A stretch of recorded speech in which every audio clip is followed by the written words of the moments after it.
Harley Quinn just released the first episode of its 5th season of its animated series, and it's a game-changing episode that sets up the season in an entirely new location. For a show like Harley Quinn, changing locations at all is kind of wild, as it's supposed to be about Harley Quinn, one of the most well-known criminals of Gotham City, the territory of Batman. Apparently, however, Season 5 has Harley Quinn moving to Metropolis, the city of Superman. My name is Deepcut, welcome back to Cartoon Universe. This is a show you guys have been begging me to cover for years now, but I still hate Harley Quinn.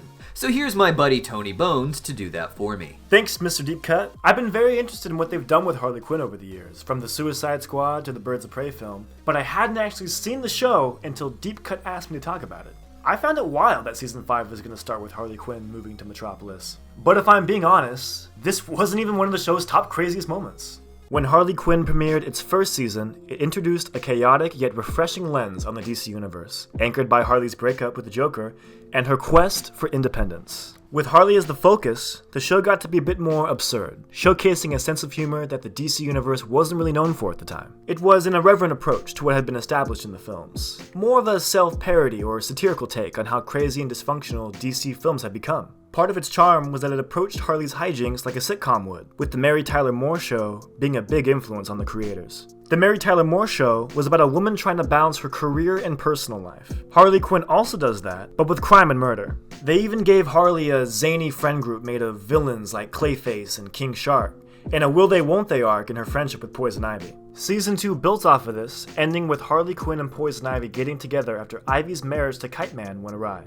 And for Season 3, well, there was just far too much to even count. Some of my favorite moments from the season were the Joker's mayoral campaign, Clayface's role in the Thomas Wayne biopic, as well as Ivy's quest to retrieve her stolen plant sidekick Frank, who is then used in Bruce Wayne's attempt to bring his parents back to life, which then leads to a zombie apocalypse. Yes, all of this happens over the course of 10 episodes. 11 if you count the Bane Banging Valentine special, and yes, it is as convoluted as it sounds. But for me, I found that to be a part of Harley Quinn's charm. The first 3 seasons were imperfect, yes, but they were undeniably their own thing. It was a show that existed within their own corner of the DC world. By Season 3, it felt like the writers had found their own voice, moving beyond just fan service and embracing original storytelling. At this point in the show, it felt like they were playing with Legos, just using these characters as toys they can project whatever story they want on. And I mean that in a good way. I must admit, this was my favorite season of the lot, with its blend of outrageous scenarios and poignant character arcs. Unfortunately, Season 4 was where the show's chaotic nature would eventually catch up to it. By its finale, time travel had been introduced. Harley had unknowingly killed Nightwing and pinned it on her clone version of herself that had spawned from a potato, and the Joker returned to evil.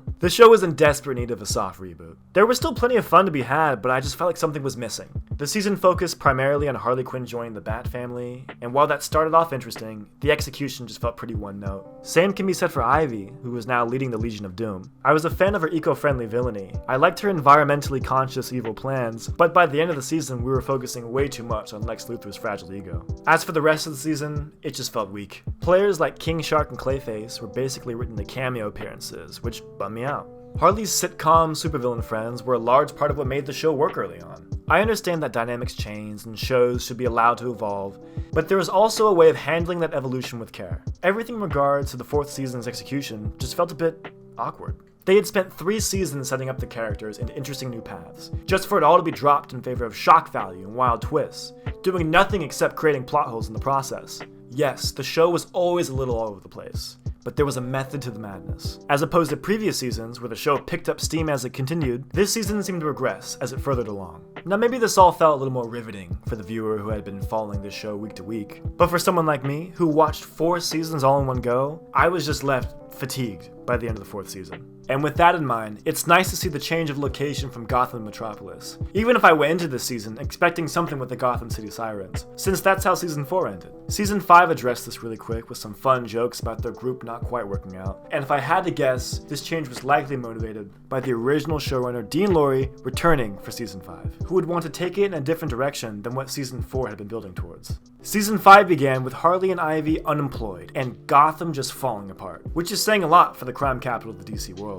The rut of their relationship matches the rut the show was in, and after seeing a news broadcast about a gala in Metropolis, Harley Quinn impulsively packs a bag and drags Ivy there. It's a fun dynamic, panning right from the constantly polluted clouds of Gotham to the bright and cheery Metropolis that some fans of Batman in particular just don't associate with his world. Superman had already been a casual part of Harley Quinn's story, popping in for cameos since Season 1, with Lex Luthor becoming an important villain in Season 4 in particular. But after ruining Gotham, now we get to see Harley Quinn and Ivy go destroy Superman's town. Right now, Batman is still being written into the new location, as the boyfriend of Lena Luthor, Lex Luthor's sister, and a fun girl boss antagonist for Harley and Ivy to bump heads with. Right now, she's acting like a friend and giving opportunities to Ivy to make Metropolis more green. But Luthors are always pulling strings for bigger and crazier plans. Superman was around for this episode, but may have been written out for the rest of the season, after being convinced that he is no longer needed to take care of Metropolis, thanks to Lena's robot defense force. With Superman innocently out of the way and Ivy's powers being used by Lena, who knows where she might be guiding them? And then of course, there was the reveal that the robots protecting Metropolis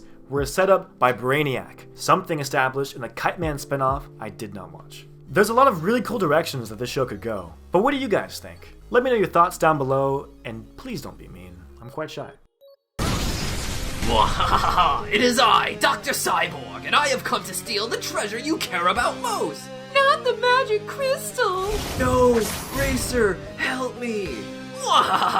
Good luck trying to get your little boyfriend back!